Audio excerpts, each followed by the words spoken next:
Hen-ree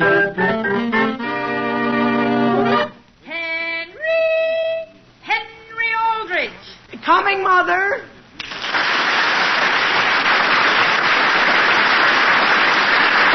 Yes, it's The Aldrich Family, written by Clifford Goldsmith.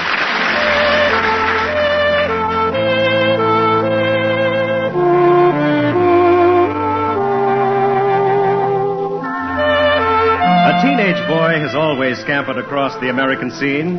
Tom Sawyer, Huckleberry Finn, Penrod, Peck's bad boy.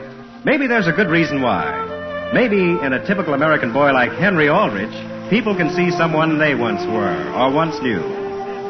The scene opens on the front porch of the Aldrich home. The time is late afternoon. Gee, Homer, you're just worrying over nothing. Well, Henry, that isn't the way my father said he would have done it. Well, my father will get it, Homer. Why do you think he's taking the time to drive way out to Mr. Frederick's farm if he can? Oh, boy, I certainly hope he can collect it. Homer, he's going to tell Mr. Frederick right straight to his face how much he owes us for the work we did this summer. And your father thinks he can get it all? Sure he can, Homer. He'll get our whole $8. Well, my father said that if a man owed him that much for working as hard as we did, he wouldn't go all the way out there. He'd just sue him. Boy, Homer, your father doesn't know anything about a thing like that. All he does is sell lumber. She was, my father's one of the best lawyers in the state. He can talk anyone into giving him money. How? Well, I don't know, but it's a knack you have if you're a lawyer. And nobody puts anything over on my father. When he goes after a thing, he gets it. He does? And how? You just wait until he comes back and hands us each $4.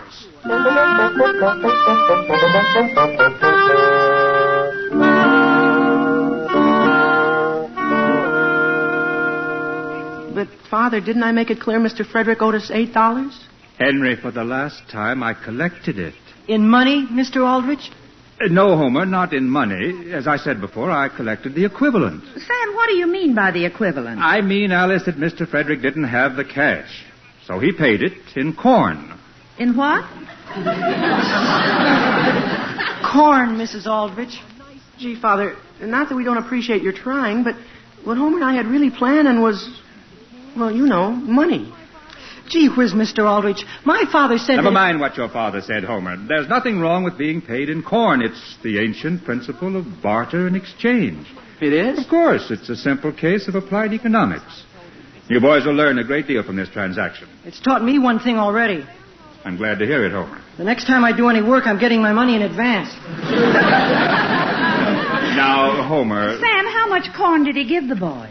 Tomorrow morning, Alice, he's driving his truck in with 12 bushels. 12 bushels of corn? Yes, Mrs. Aldrich. 12 bushels. Where in heaven's name are you going to keep it? In the basement, Mother, until we can figure out what to do with it. Well, that's very nice, I'm sure. Mr. Aldrich, how much is it worth, a bushel? Well, I'm afraid it isn't worth a great deal right now, but naturally, if you hold it, you'll find the price will fluctuate. Sure it will. What do you mean, fluctuate, Henry? Boy, Homer, you sure are dumb. It means that... tell him, will you, Father? The fluctuation reflects the cost of living. The price may be down, but only temporarily. Sooner or later, it'll go up. Sam, what is it you're suggesting the boys do? Trade in corn? Now, Alice, it'll be a very good experience for them. They'll learn the principles of supply and demand. This will teach them the value of money. Gee whiz, Father, I know the value of money. It's the value of corn I'm worrying about. Well, don't worry about it, dear. You and Homer can corner the market with your 12 bushels and make a killing when it goes up. Alice, for heaven's sake. I'm sorry, Sam. Please hurry and get ready for dinner. Were you including me, Mrs. Aldrich? Why, no, Homer, I wasn't. However, if you feel that you want to stay... Oh, I couldn't stay unless I was specially asked. Well, in that case, dear, perhaps the next time.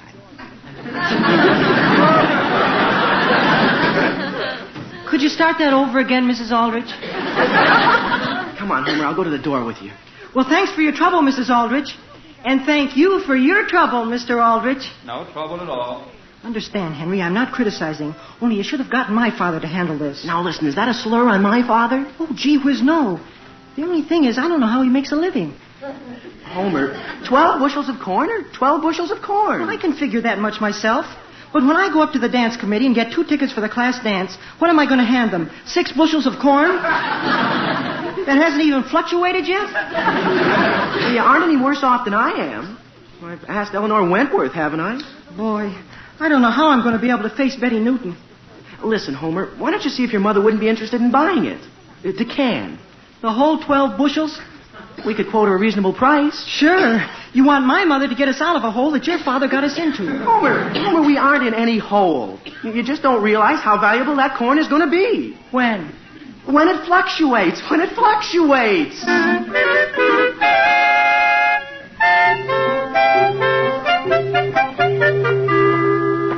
Henry, in which room is the class holding the meeting? Right there in 2A. Did you try the Wayside Market, Homer? Yes, Henry, I've been everywhere. Did you go to the neighborhood grocery? Yes. And they said the same thing everybody else did? No, they just laughed.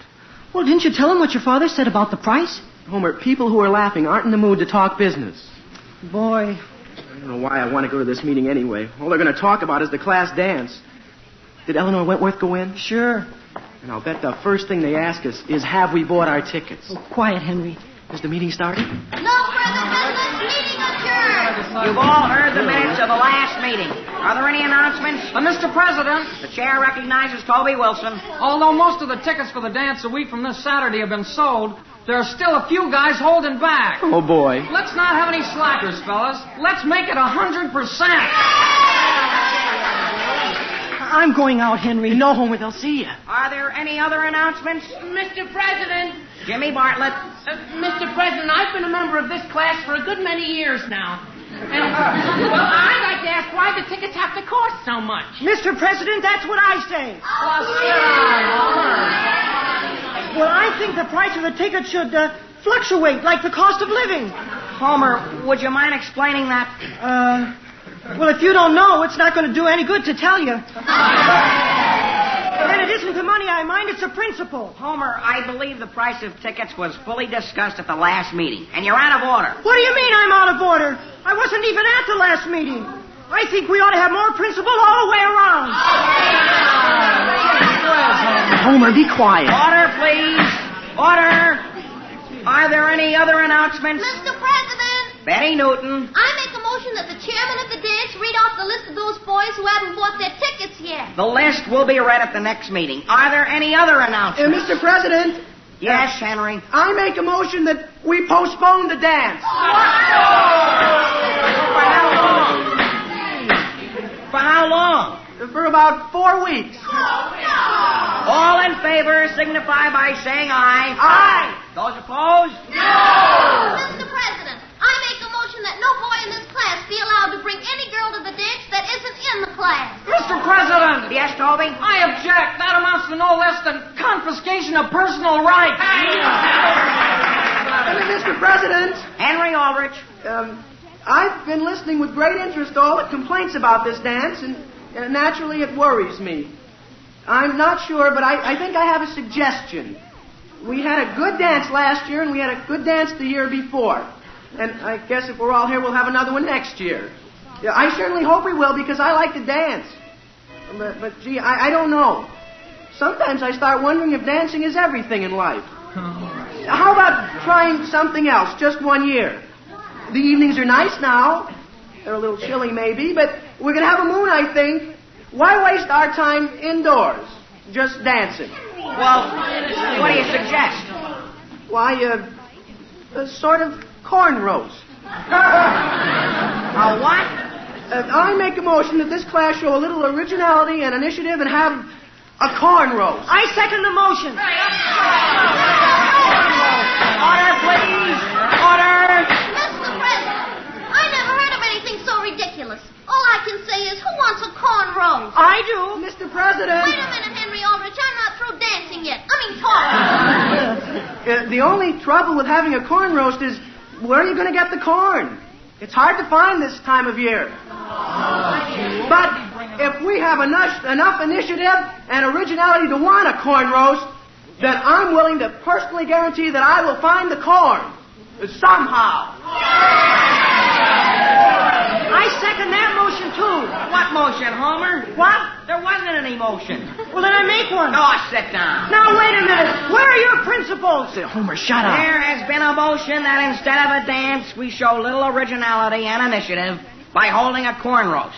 All those in favor signify by saying aye. Aye. Opposed? No! The boys have it. It'll be a corn roast.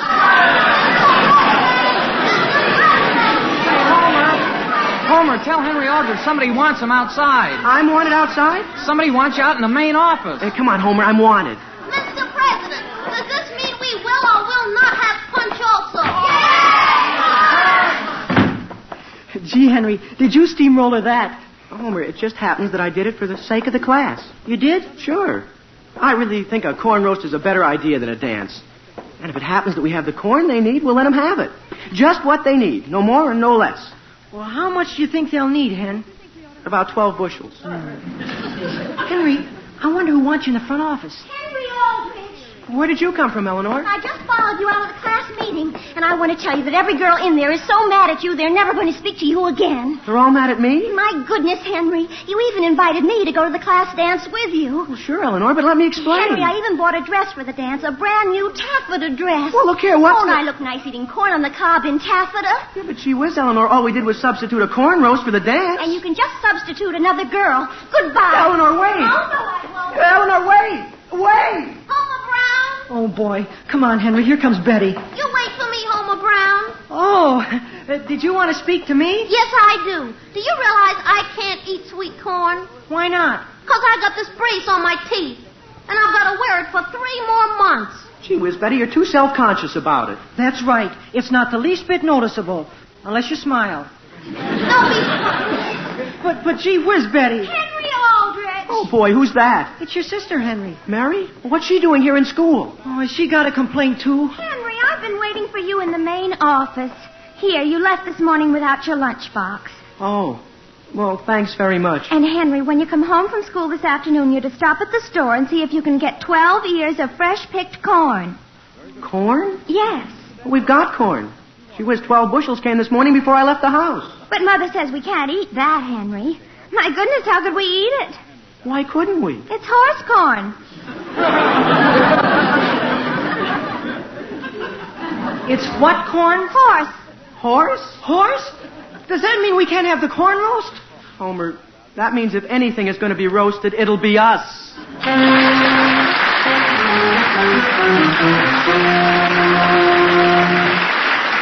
The Aldrich family will be back in just a moment. But first, tonight on most of these same NBC stations, you can enjoy more comedy with Theater Guild on the Air. This week, Theater Guild on the Air stars Van Heflin, Ann Rutherford, and Kenny Delmar in George Washington Slept Here. Already seen on Broadway and a hit in the movies, this George S. Kaufman Mosshardt comedy deals with a city man who discovers the country, where running water usually means there's a brook in the backyard. Hear Theater Guild on the Air's presentation of George Washington Slept Here later this evening. And finally, no program lineup would be complete without some of the top NBC news shows. And Sunday is no exception. For tonight, NBC brings you Martha Roundtree's Meet the Press. Tonight's second news feature is the American Forum of the Air, and the discussion topic is, which party is the working man's friend? Offering as guest panel members Secretary of Labor Morris Tobin and Fred Hartley, co-author of the Taft-Hartley Labor Act. Your moderator will be Theodore Granick. Yes, that's the NBC program scheduled for tonight. Just stay tuned for the tops in radio.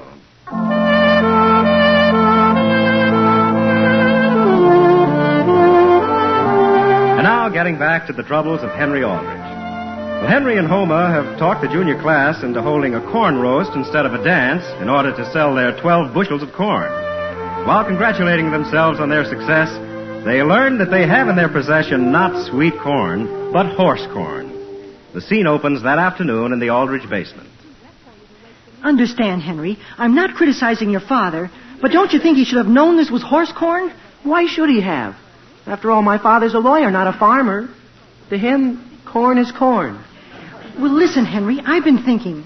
Couldn't we still sell it to the class, even if it is really just for horses? Look, Homer, you see this front tooth? Yes? I lost that tooth once, biting into an ear of horse corn. Looks all right to me. Sure, it grew out again, but the one I had, I lost. You did? Sure.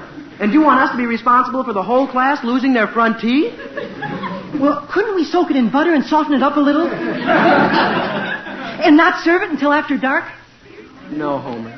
Oh, well, here we are, Henry, stuck with those 12 bushels of horse food, and the whole junior class is waiting for something to eat.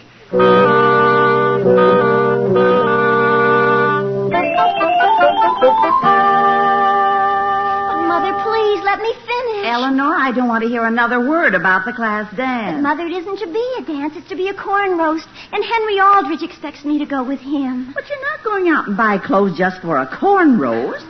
We bought you a lovely taffeta dress to dance in.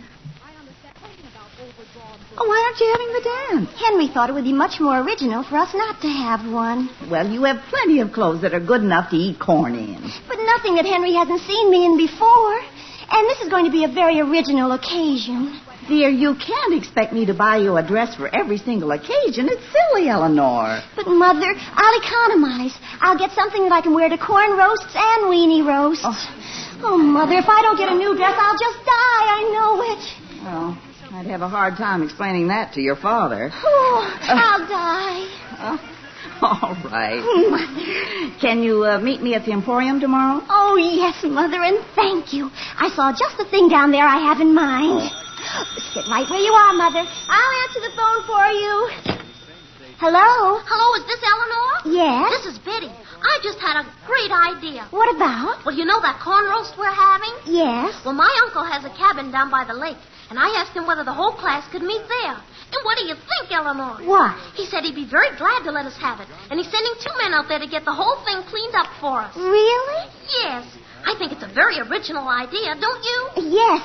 I was just telling my mother. And what else do you think? What? The dentist is going to take the brace off my teeth. He is? As a special favor, just for the weekend. That's wonderful. And oh, boy, am I looking forward to it. I should imagine. I think it's terribly exciting. I should think you would. And how? You know, it's been years since I've eaten sweet corn.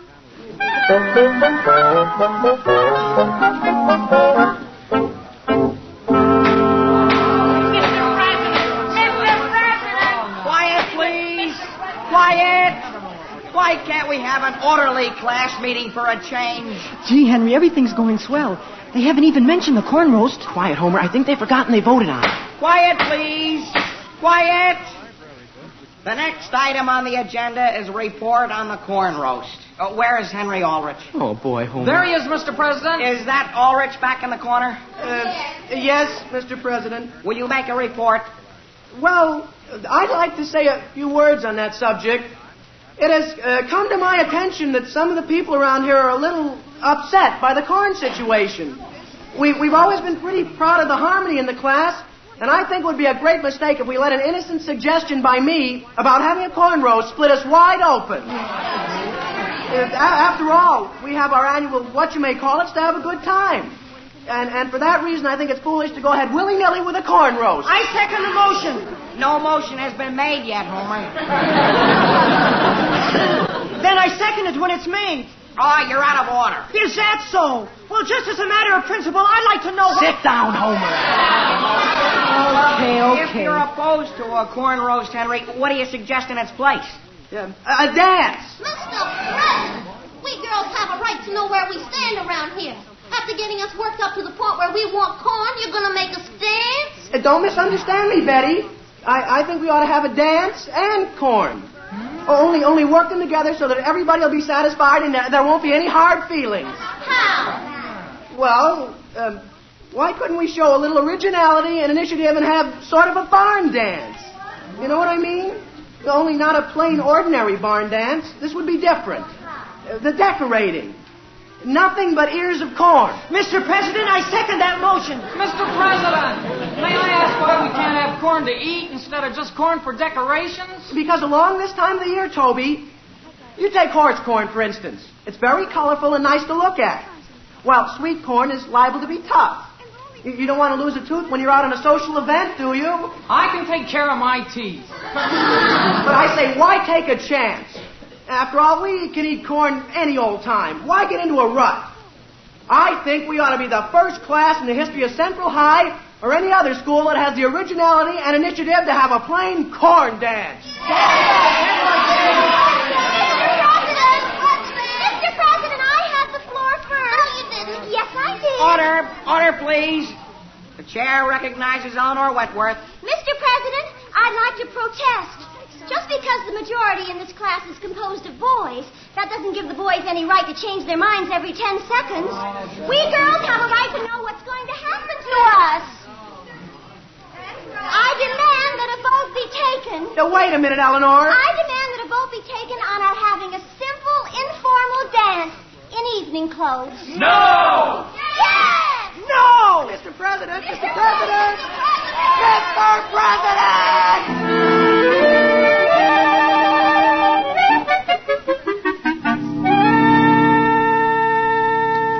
Mother, did you hear what happened at Hen-ree's school today? No, Mary. My goodness, I don't know what started it, but one of the classes practically had a riot. Really? I understand they had to call in 6 hall monitors and the gym teacher to quiet them down. What was the trouble? I don't know, but they tell me the class is in a terrible condition. Nobody's speaking to anybody. Well. There's even some talk of when they graduate, they're going to have 2 separate commencements. What for? Well, the girls say they won't be seen graduating from the same platform as the boys. Come on into the living room, Homer. Is that you, Hen-ree? Yes, Mother.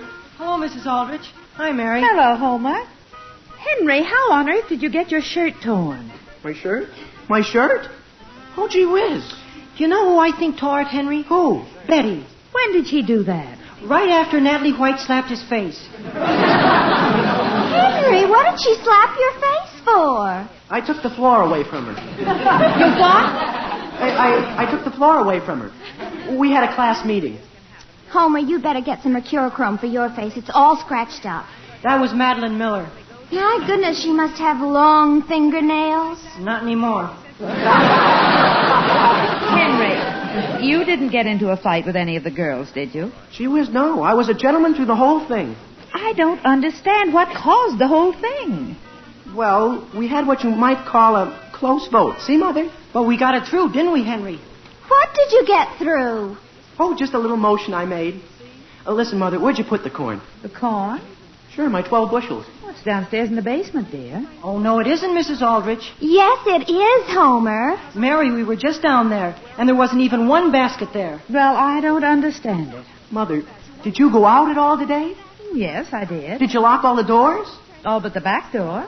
Oh, boy. You think our corn's been stolen, Henry? Sure it has, Homer. Sure it has. Dear, don't be ridiculous. No one is going to steal 12 bushels of corn you can't eat. Corn? You boys aren't worried about the corn, are you? We sure are, Father. Hello, Sam. Hello, dear. Do you know anything about the corn, Sam? I certainly do. Who took it? Who took it? I did. You did. After all, I wasn't going to let Mr. Frederick stick my own son with a load of useless horse corn. No, sir. So I just went out there and made him take it back. You haven't got the corn anymore? I should say not. Did Mr. Fredericks give you the money? No, potatoes. Potatoes? Nobody puts anything over on Sam Aldrich, let me tell you. I'm a pretty sharp trader, you know. But, Father... Mr. Aldrich. Don't bother to thank me. It was my own fault for not being more careful in the first place. But, Father... Mr. Aldrich. I let him know quite plainly I would stand for no nonsense. But, Father... Mr. Aldrich.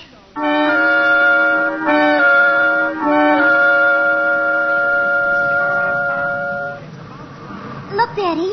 See that window in the Emporium? That dress in the center? Yeah. That's exactly like the one I got for the corn roast. Only mine was blue. And they won't let you take it back? No.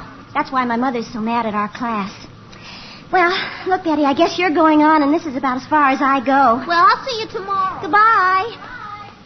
Eleanor. Oh, hello, Mother. I wondered whether you'd be here. Now, Eleanor, are you sure you have to buy a special outfit just for a barn dance? Oh, my goodness, yes. After all, I can't wear a corn roast dress to a corn dance, especially when the whole dance was Hen-ree's idea.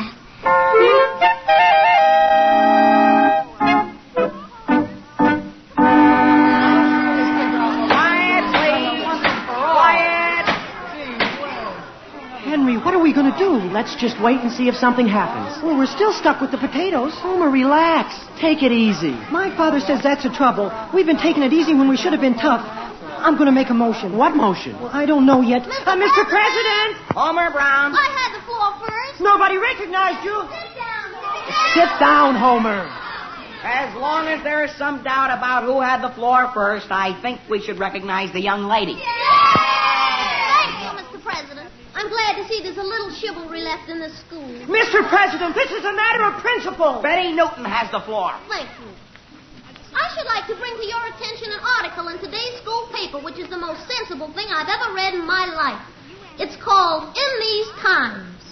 It says, In these times, it hardly seems fitting and proper for students who are planning a dance to spend their money on unnecessary decorations, such as corn.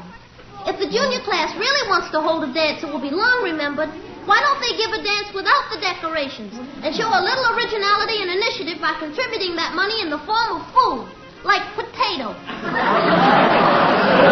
these times, it would be a very generous and appreciated step and would eliminate a lot of worries.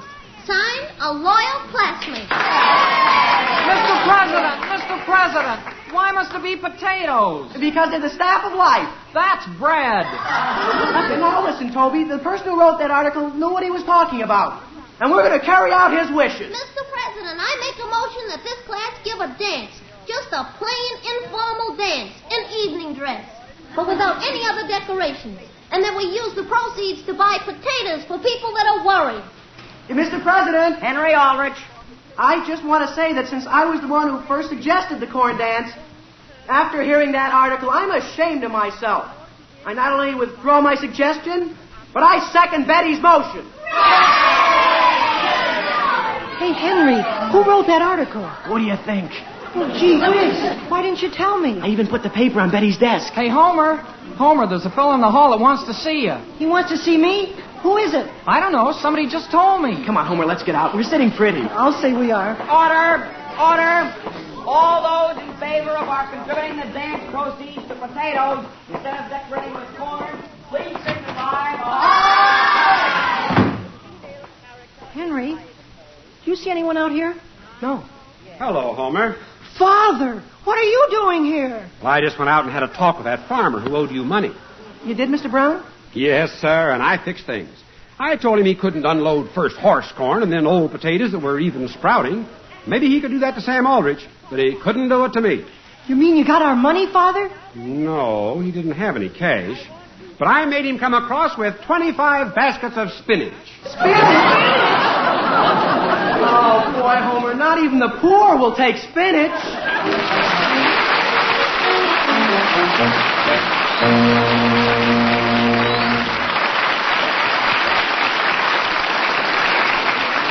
Within the next 20 seconds, a fire will break out somewhere in the United States. Yes, there are 4,600 fires in America each day. By obeying a few simple rules, we can protect ourselves from this devastating menace. Don't smoke in bed or discard lighted cigarettes carelessly. And be careful with matches. Remember, it doesn't pay to gamble with fire. You can't win.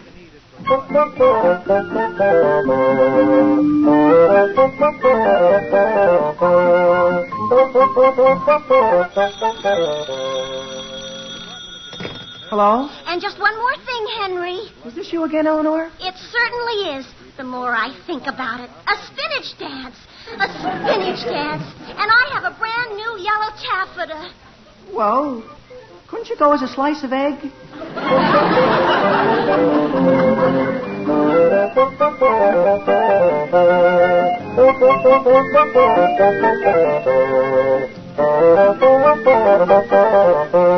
The Aldrich Family is written by Clifford Goldsmith. Henry is played by Bobby Ellis, and Homer by Johnny Fiedler.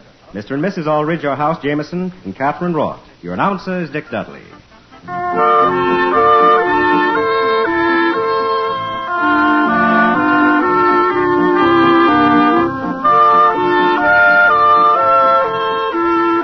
Listen again next week, same time, same station, for another sparkling half hour with the Aldrich Family. Good night, everybody.